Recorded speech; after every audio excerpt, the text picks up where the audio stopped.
Good morning. Got us a beautiful sunrise here. I'm going to read the in conclusion. In conclusion, 3 points. You knew it all the time. There is probably nothing in this book which you did not already know at some level of your experience. What we have tried to do is to organize common sense and common experience in a way that provides a usable framework for thinking and acting. The more consistent these ideas are with your knowledge and intuition, the better in teaching this method to skilled... Holy crap. Hang on, dogs. I hear you. You would like for me to let some bugs in. Okay. Mama has let bugs in. All right, I'm gonna go back over that. You knew it all the time. There is probably nothing in this book which you did not already know at some level of your experience. What we have tried to do is to organize common sense and common experience in a way that provides a usable framework for thinking and acting. The more consistent these ideas are with your knowledge and intuition, the better. In teaching this method to skilled lawyers and business people with years of experience, we have been told, now I know what I have been doing and why it sometimes works. And I knew what you were saying was right because I knew it already. All right, the next is learn from doing. A book can point you in a promising direction by making you aware of ideas and aware of what you are doing. It can help you learn. No one, however, can make you skillful but yourself.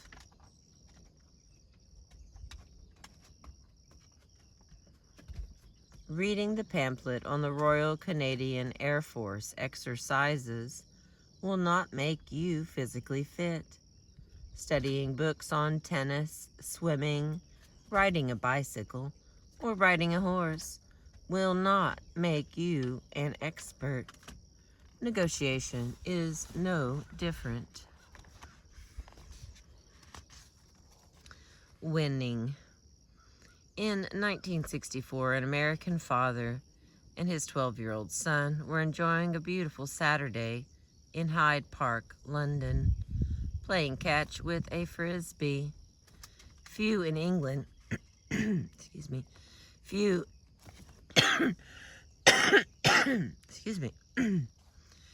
in England had seen a frisbee at that time, and a small group of strollers gathered to watch this strange sport. Finally, one Hamburg-clad Britisher came over to the father. Sorry to bother you. Been watching you a quarter of an hour. Who's winning? In most instances, to ask a negotiator who is winning is as inappropriate as to ask who's winning a marriage. If you ask that question about your marriage, you have already lost the more important negotiation, the one about what kind of game to play, about the way you deal with each other and your shared and differing interests. This book is about how to win that important game, how to achieve a better process for dealing with your differences. To be better, the process must, of course, produce good, substantive, good results. I don't like that word. Sometimes it flows, otherwise it's got a stant in the middle of it. Okay, winning on the merits may not be the only goal, but certainly losing is not the answer. Both theory and experience suggest that the method of principled negotiation will produce over the long run, larger outcomes as good as or better than you are likely to obtain using any other negotiation strategy. In addition, it should prove more efficient and less costly to human relationships. We find the method comfortable to use and hope you will too. That does not mean it is easy to change habits, to disentangle emotions from the merits, or to enlist others in the task of working out a wise solution to a shared problem. From time to time, you may want to remind yourself that the first thing you are trying to win is a better way to negotiate, a way that avoids your having to choose between the satisfactions of getting what you deserve and of being decent. You can have both. All right, that was the conclusion. Now this next part is the 10 questions that everybody asks. All right, so I'm gonna roll on. It's still pretty. So 10 questions people ask about getting to yes. Questions about fairness and principled negotiations. Oh, so it lists them all out here. Looks like there's 10 of them, yeah. 10 questions people ask about getting to yes. Questions about fairness and principled negotiation. Question number 1. Does positional bargaining ever make sense? Positional bargaining is easy, so it is not surprising that people often do it. It requires no preparation. It is universally understood. Sometimes you can even do it with fingers when you and the other side do not share a common language. And in some context, it is entrenched and expected.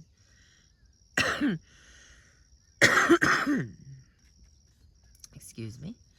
In contrast, looking behind positions for interests, inventing options for mutual gain, and finding and using objective criteria take hard work, and when the other side seems recalcitrant, emotional restraint and maturity. In virtually every case, the outcome will be better for both sides with principled negotiation. The issue is whether it is worth the extra effort. Here are some questions to consider. How important is it to avoid an arbitrary outcome? If, like the house builder in Chapter 5, you are negotiating over how deep to build your home's foundations, you will not want to haggle over arbitrary positions, no matter how much easier it might be to reach agreement. Even if you are negotiating for a one-of-a-kind antique chamber pot, where objective standards will be hard to find, exploring the dealer's interests and looking for creative options is probably a good idea. Still, one factor to consider in choosing a negotiating approach is how much you care about finding an answer to the problem that makes sense on the merits. The stakes would be much higher if you were negotiating over the foundations for an office building than those for a tool shed. They will also be higher if this transaction will set a precedent for future transactions. How complex are the issues? The more complex the subject matter, the more unwise it is to engage in positional bargaining. Complexity calls for careful analysis of interests that are shared or that can be creatively dovetailed, and then for brainstorming. Both will be easier to the extent the parties see themselves as engaged in joint problem solving. How important is it to maintain a good working relationship? If the other side is a valued customer or client, maintaining your ongoing relationship may be more important to you than the outcome of any one deal. This does not mean you should be less persistent in pursuing your interests, but it does suggest avoiding tactics such as threats or ultimatums that involve a high risk of damage to the relationship. Negotiation on the merits helps avoid a choice between giving in or angering the other side. In single-issue negotiations among strangers, where the transaction costs of exploring interests would be high, and where each side is protected by competitive opportunities, simple haggling over position may work fine. But if the discussion starts to bog down, be prepared to change gears. Start clarifying the underlying interests. You should also consider the effect of this negotiation on your relationship with others. Is this negotiation likely to affect your reputation as a negotiator, and consequently, how others approach negotiating with you? If so, what effect would you like it to have? What are the other side's expectations, and how hard would they be to change? In many labor management and other contexts, the parties have a long history of hard-fought and almost ritualistic positional bargaining. Each side sees the other as the enemy and the situation as a zero sum, ignoring the enormous shared costs of strikes, lockouts, and bad feelings. In these situations, it is not easy to establish joint problem solving, yet it may be correspondingly more important. Even parties that would like to change often find it hard in practice to shed old habits, to listen instead of attacking, to brainstorm instead of quarreling, and to explore interests before making a commitment. Some parties locked into adversarial ruts seem unable to consider alternative approaches until they reach the brink of mutual annihilation, and some not even then. In such context, you will want to set a realistic timetable for change that may span several complete negotiations.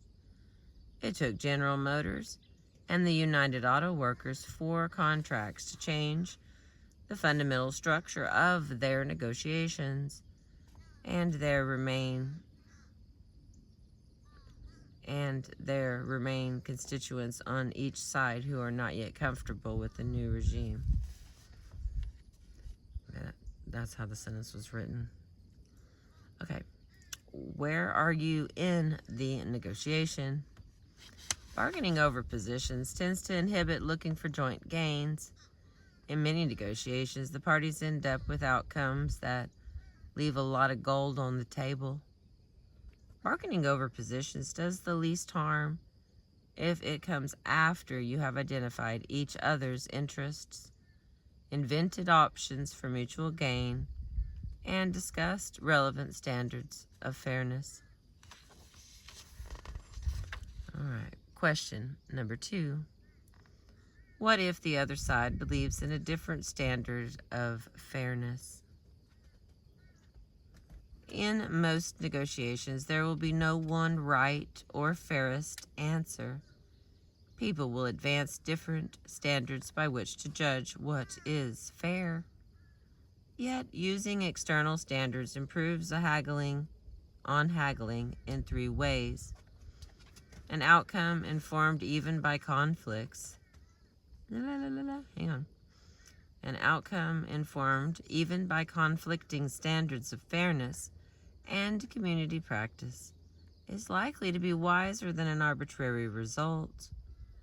Using standards reduces the costs of backing down. It is easier to agree to follow a principle or independent standard than to give in to the other side's positional demand. And finally, unlike arbitrary positions, some standards are more persuasive than others.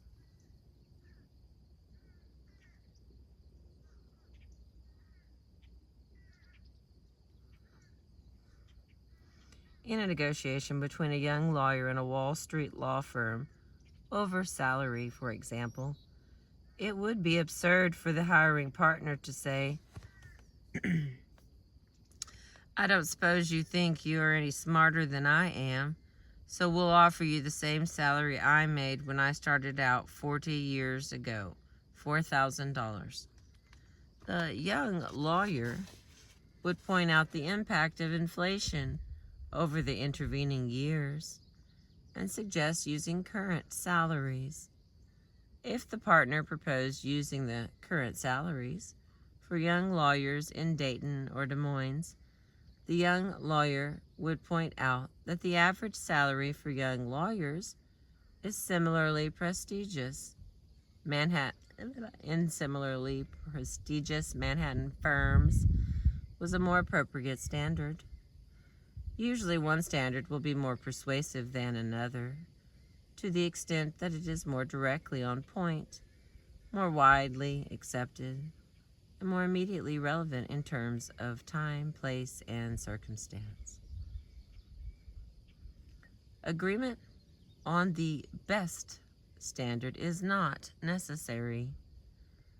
Differences in values, culture, experience, and perceptions may well lead parties to disagree about the relative merits of different standards.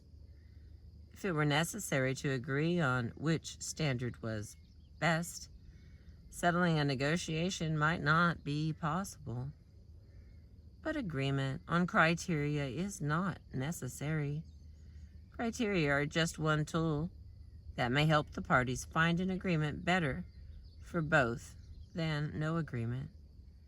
Using external standards often helps narrow the range of disagreement and may help expand the area of potential agreement.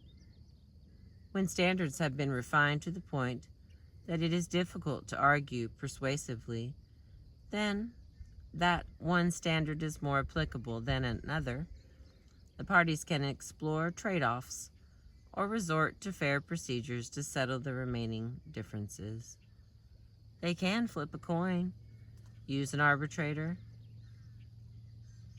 or even split the difference. Alright. I'm going to stop there and we'll continue with question 3. We got to get to question 10. That's a few pages away. It's beautiful this morning. Thank you for being with me. I appreciate you.